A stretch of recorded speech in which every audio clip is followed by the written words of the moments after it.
Abordons à présent, amis, la strophe deuxième du poème que nous commentons dans ce recueil. Ô brûlure suave, ô plaie délicieuse, ô douces mains, ô touches délicates,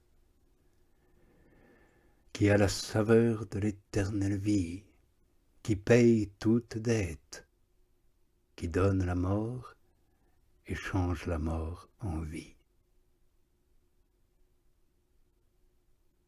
L'âme expose dans cette strophe comment les trois personnes de la très sainte Trinité, le Père, le Fils, l'Esprit Saint, accomplissent en elle cette suave œuvre divine de l'union.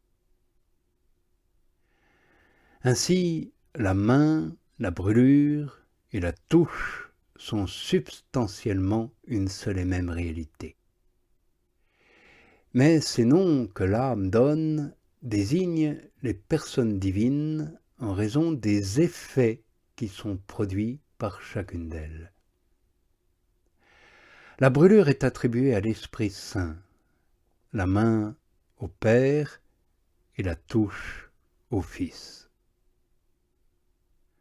Or, l'âme glorifie dans cette strophe et le Père et le Fils et l'Esprit Saint en exaltant trois insignes faveurs et trois biens dont ils l'enrichissent parce que, en changeant sa mort en vie, ils l'ont transformé en eux-mêmes. La première de ces faveurs est une brûlure, qui est une plaie délicieuse et qui est attribuée à l'Esprit Saint. Voilà pourquoi elle l'appelle brûlure suave. La seconde est le goût de l'éternelle vie que l'âme appelle une touche délicate. La troisième est sa transformation en Dieu, et c'est là un don par lequel l'âme est largement récompensée de tout ce qu'elle a souffert. Elle l'attribue au Père, et voilà pourquoi elle l'appelle une douce main.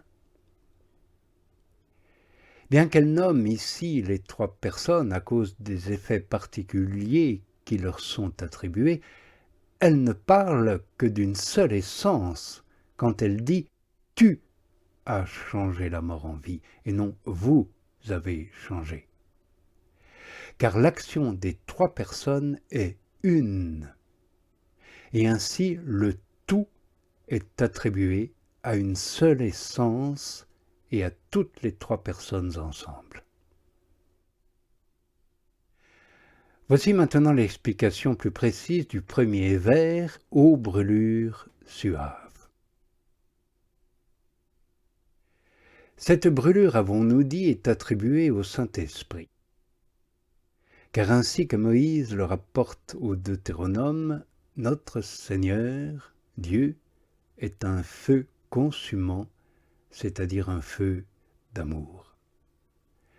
Or, ce feu, étant doué d'une puissance infinie, peut consumer l'âme d'une manière que nous ne saurions comprendre et la transformer en lui-même quand il la touche.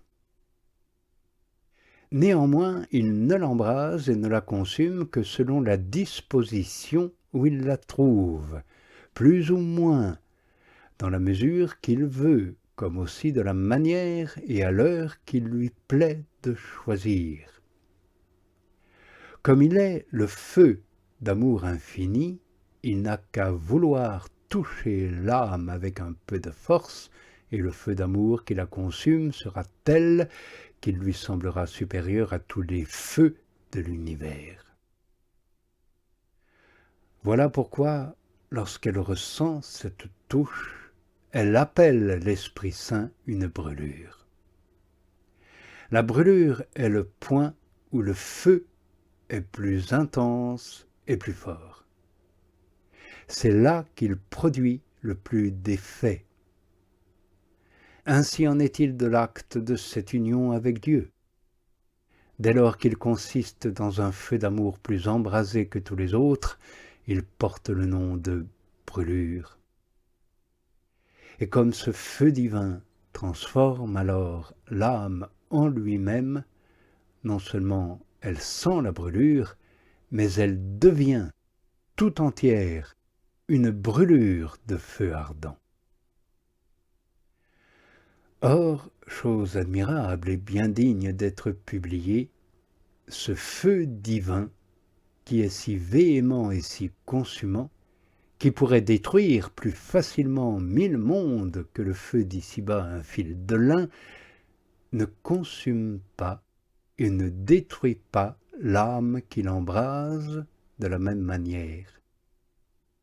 Bien loin de lui causer le moindre ennui, il la divinise dans la mesure de son amour. Il la comble de délices en l'embrasant de ses feux et de ses ardeurs les plus suaves. Et il en est ainsi à cause de la pureté et de la perfection de cet amour dont elle est embrasée par l'Esprit Saint. C'est là ce que nous racontent les actes des apôtres.